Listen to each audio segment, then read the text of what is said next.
Yan. Sampalin mo yan.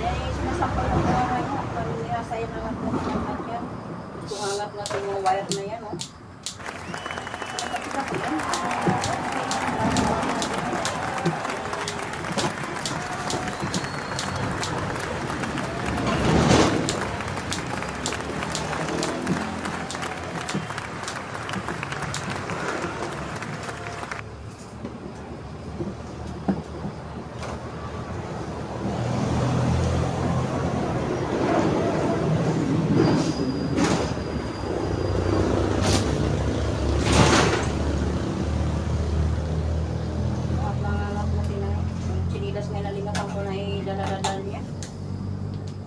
Wala chinilas ko.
Yo, what's up mga idol? Magandang hapon. 5:20 ng hapon mga idol. Magandang hapon, Pilipinas. Maganda ng panahon. Wala nang ulan, nagsawa na rin yung ulan.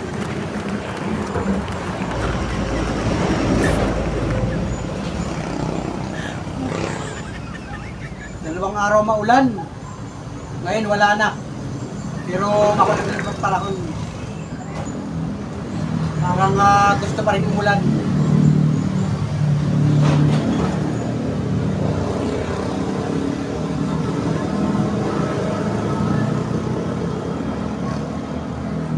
Ito, nag-gumit-gumit tayo mga idol, no?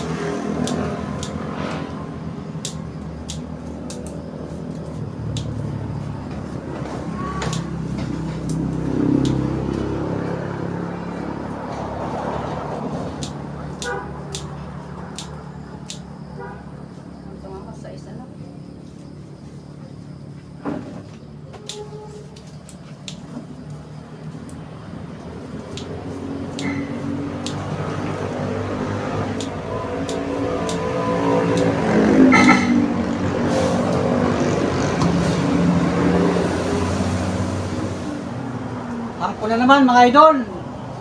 December 2. Yan, Merry Christmas sa mga kababayan natin. Wow! Kaya Panginoon Christmas natin ha, Merry Christmas sa inyo lahat. Yan. Nandito tayo sa Kubo-Kubo at ito, nagawa pa rin kami ng parol mga idol. Palino, ayan. Ubuhin ito, papagandahin pa. Kasi may bumibili pa ngayon ng mga parol. Kahit pasok na ang December, yung mga magdi-display, halimbawa ay yung bahay mo ay walang palamuti, parol ang kailangan ibitin sa mga bintana. Ito yung plastic. Kasi ito yung plastic. So, ito ay plastic, kaya kahit ito yung maulanan, hindi siya mababasa. So, ito ay metallic foil. Tapos ito ay dyaryo. Ito mababasa. Pero pag inabalutan na ng plastic, hindi na siya mababasa mga idol. So, yun. Makita niyo yung mga finished product. Mamaya, makita niyo yung pag natahuban na lahat. Kumbaga, plastic lahat yan mga idol. Plastic. So, matibay siya. Matibay. Kahit pag hitsakan mo. So, tumatagal siya kahit 10 years. So, sa pagkakatapos ng Christmas, itatabi mo lang. Balutan mo ng plastic, tapos tago mo sa aparador. Tapos pagka 20 December, ilalabas mo lang. Ay, nahulog na. 20 December, ilalabas mo lang. So, pag sa bintana mo lang nakalagay ito, hindi siya maalikabukan, pwede mo itabi. Pagkatapos ng Pasko.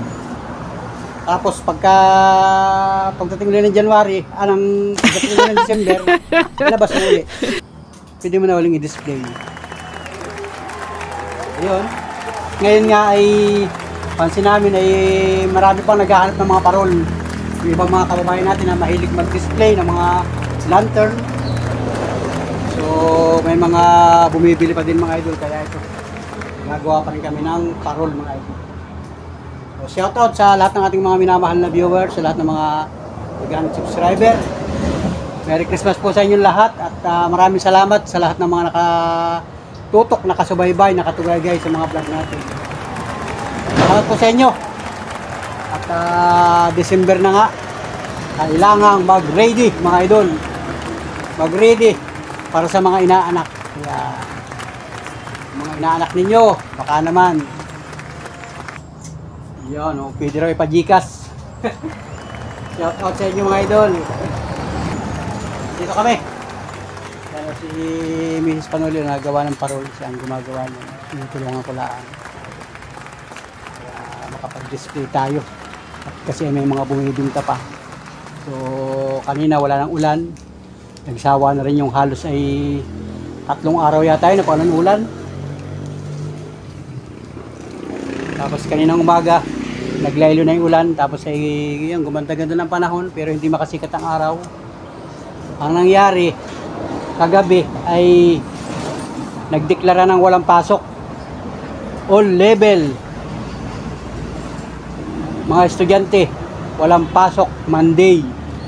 So walang pasok ang Monday. Nagdeklara kasi nga maulan. Halos ay binabayo kami ng ulan. Pero ngayong araw na ito, ng Lunes, ay maganda na ang panahon. Wala nang ulan.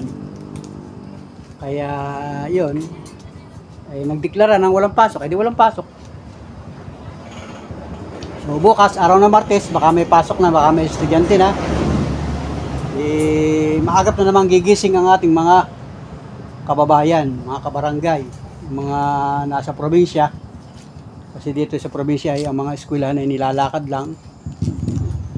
Katulad sa Maynila, sa mga syudad na talagang sumasakay ng mga pampasaherong jeep, pampasaherong tricycle, pampasaherong sasakyan.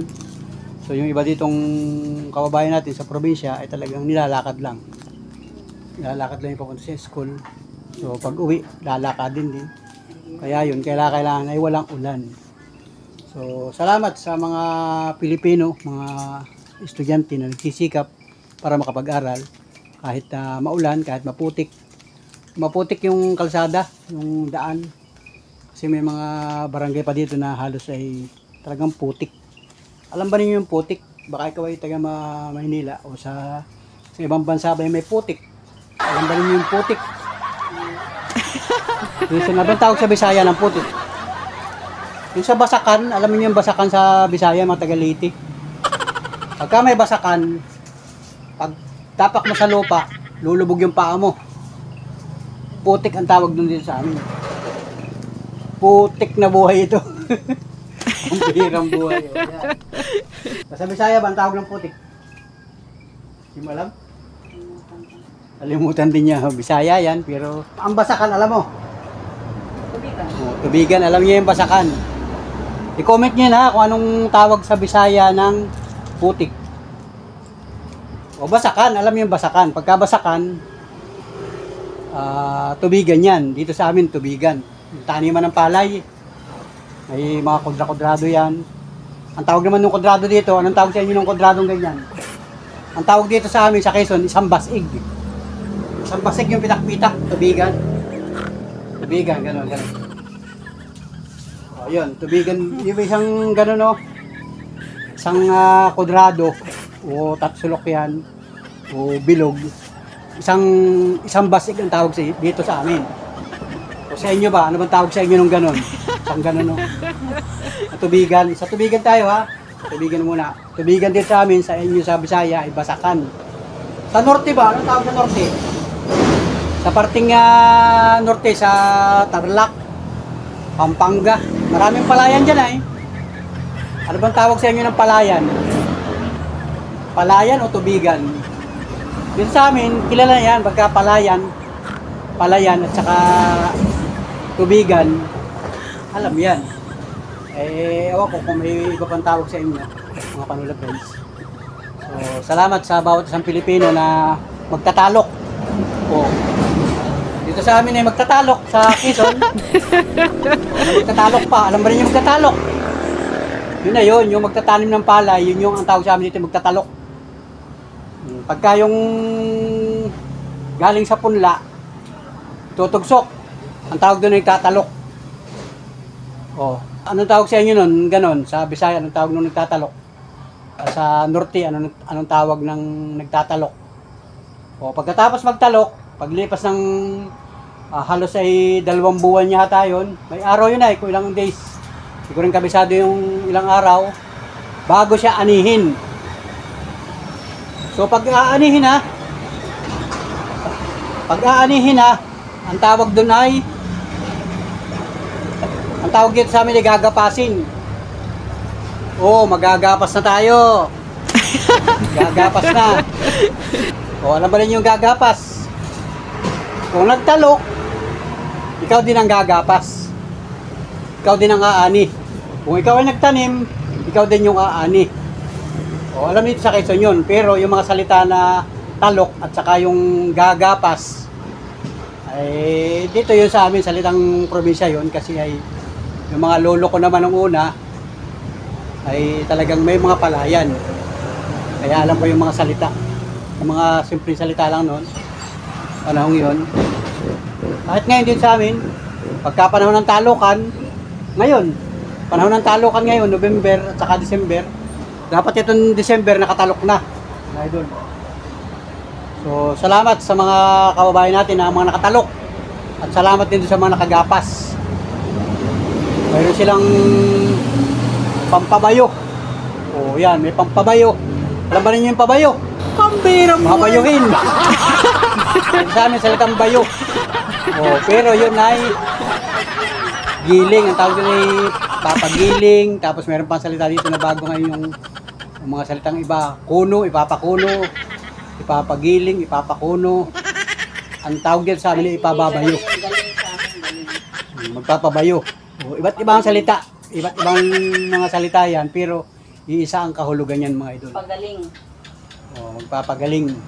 Yung una, magpapabayo sa babayhan. O, dito, may babayhan dito nung una eh. O, pagka ikaw ay Bayo gumapas, sa kagalingan. ibibilad. Pag naibilad mo na yung palay, ay ipababayo na, mga idol. So, ito na yung finished product, mga idol. Papakita ko sa inyo. Yung aming parol, ito. So ito may itipinis na mga idol. Wala pa lang buntot, bubuntutan ko pa yan. Plastic din ang buntot. So ito na yung mga idol. Yan.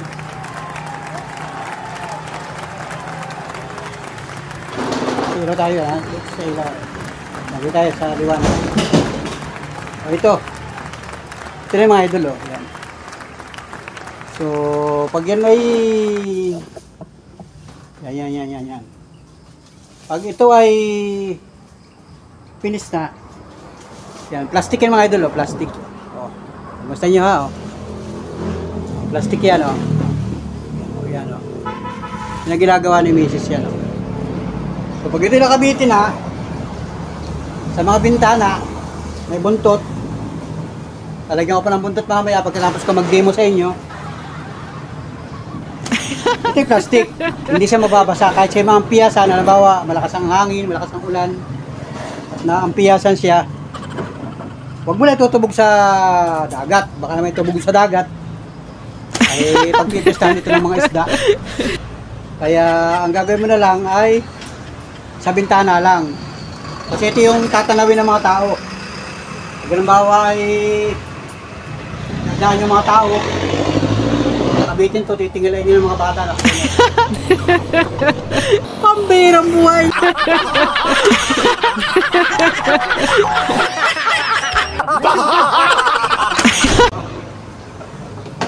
Ganyan. Tinitingalayan ng mga bata. Saka ng mga taong dumadaan. Sabi, ang ganda ng parol Habang siya tinatanawan mo sa bintana, umiikot siya. Kasi nga, ang diwa nito kaya umiikot ay para mahilo yung tinitingin. Para mahilo. At pag nahilo, isisigawin ng Merry Christmas! Wow! Merry Christmas! Ganun yun mga idol. So, joke lang yun, joke. Pero ito, ang Christmas talaga ito mga idol. Iba't ibang kulay ng mga parol, iba't ibang hugis, iba't ibang design. Star pa rin yung mga idol, star. Star ng buhay. So, ito yung simbolo ng yung sa mga bilin, di ba may mga bilin sa sabsaban? Yun, ito yung nasa ibabaw. Star. Ngayon, kung wala ka lamang ganito, so wala kang maibumakit ng mga parol, ay di pagkagabi, pupunta ka na lang sa labas. Halimbawa, nasa probinsya ka, sa tubigan, punta ka sa mga parang, tingala ka sa langit. Mag-aabang ka ng mga pambirang buhay! Mga star! Star! Isa na rin yun. Ang tawag naman dito sa amin ay bituin. Sabi na yun, ang ganda ng bituin sa langit. Ay, pagka naman sosyal, wow, ang star, ganda ng star. Star ng buhay. Star. Ito yung star. Yeah. Salamat sa lahat ng mga sulit ko Panola friends, sa lahat ng minamahal nating viewers. Merry Christmas po sa inyo lahat. At gabi na dito sa amin. Dito maaga pa. 5:30 pa nga lang. 5:30 pa lang ang hapon, pero madilim na ang kalangitan. Kasi nga ay parang may ulan mga ito. So ito. Yeah. So ang simbolo nito ay pasasalamat. Pasasalamat sa Panginoon Diyos.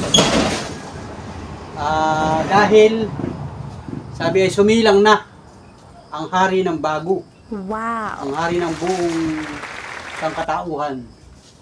Sinilang na, gawa na may parol. Wow! Nandun sa bundok ng Galileo.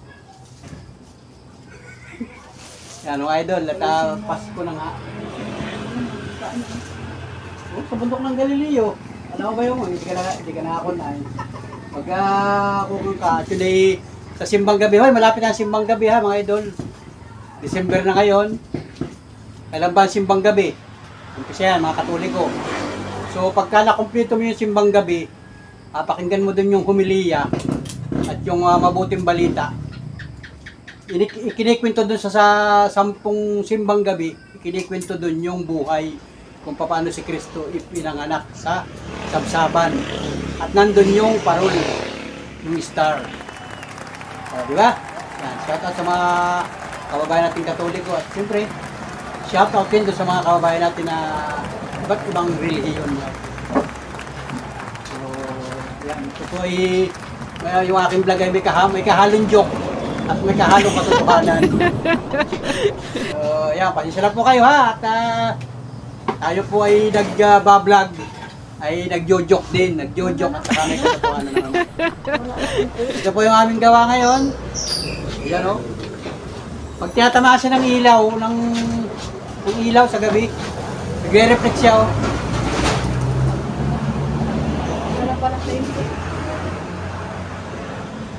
Nagre-reflect siya, gawa nga nung metallic foil. So let's go mga idol, at kanina nagmerienda kami ng tinapay saka ano ba yung soft drinks. So anak ko sila namin ito, tapos ay liquid na, kakain na tayo ng hapunan. Alright, shout out sa lahat ng solid Kapanuli friends, sa lahat ng mga sumusubaybay sa aming vlog. Thank you sa inyo mga idol. Basta dito sa probinsya ay may tubigan, may basakan, may putik, ano. May putik. Paano ba tayo napupunta sa putik? Paano ba tayo napupunta? Paano ba tayo napupunta sa putik na kwentuhan mga idol? Salamat ha, pasensya na kayo mga idol. Joke lang yun. Alright. Buntutan ko muna ito.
Wala ka dyan lakad lang.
Lalo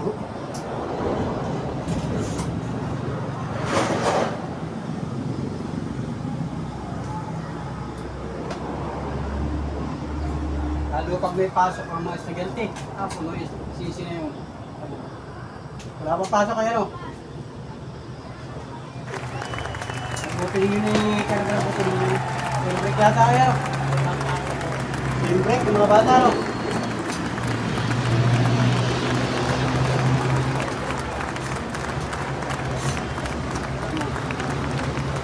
Bukas, puro estudyante yun. Mga kuwan pa, yan pang, ay, dami estudyante. Iba-iba naman. Jollibee. Lalo sa ako na, sa December, bakasyon. Nako. August, yung mga kuwan. Maano nga, mababawasan ng ano sa Jollibee. Mga taga-patience nga, nagala din. Pagpapipira, nauwi ang mga yan, nagala. Lalo na pag nagtatayo pa ng KFC. So yun guys, oh, tapos na oh. Finish na, finish. Oh. Finish na mga idol, may buntot na tayo. Oh, di ba? May buntot na tayo mga idol.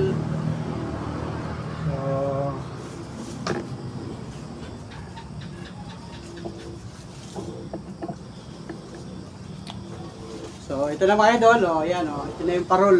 Wow! Ano bang favorite color mo mga idol? Ikaw na gusto maglagay ng parol, anong favorite color mo? Tatanungin lang kita anong favorite color mo. Comment mo na yan dyan kung anong favorite color mo. Red, yellow, green, orange, blue, mayroon pa kaming white, at mayroon pa kaming lavender. Yan. Yan yung available na kulay natin. So, i-comment mo lang kung anong gusto mo lang kulay. Kasi ay, pero ang diwa ng Pasko talaga ay red. Mas gusto nila red. Kasi nga ay Christmas, red. Pero ngayon naman ay kahit anong kulay, kahit anong kulay ng buhay ay iisa pa rin yan mga idol. Parol pa din yan o star. Yan. Ito na. Pwede na itong ibitin sa mga bintana. Mga bintana.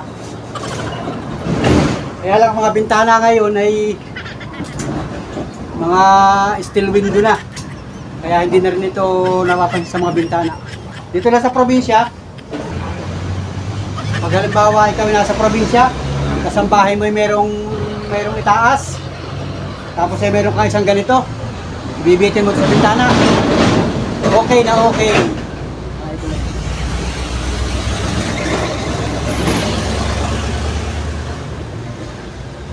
Okay na okay, ibibitin sa bintana. Kung mga probinsya lang ito, sa mga matataas na bahay, tapos yung panara ng pintuan mo, yung mga sinauna, yung kapis na bintana, ginaganyan, no? Kasi hinihila, binabata. Madilim.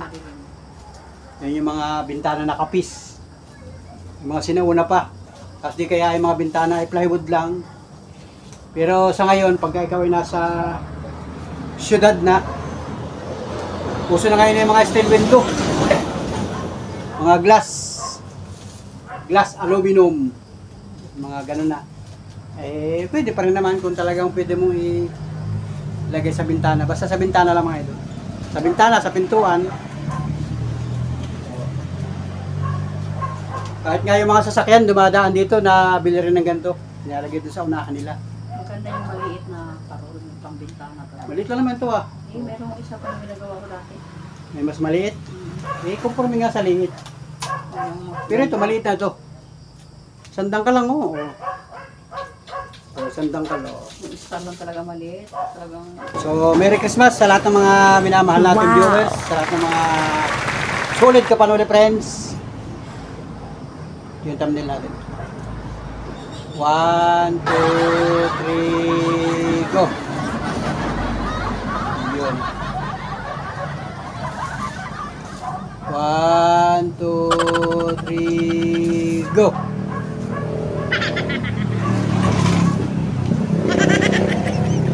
salamat, magandang gabi. At Merry Christmas sa lahat ng mga minamahal natin viewers, sa lahat ng mga nakatutok at nakasubaybay sa mga vlog ni Panuli, kahit ano pa itong vlog natin na ito. Salamat na marami sa inyo. Thank you. God bless. Wow. I hope you see my words. It's only you, nobody knew I put you first. And for you, girl, I swear I do the work.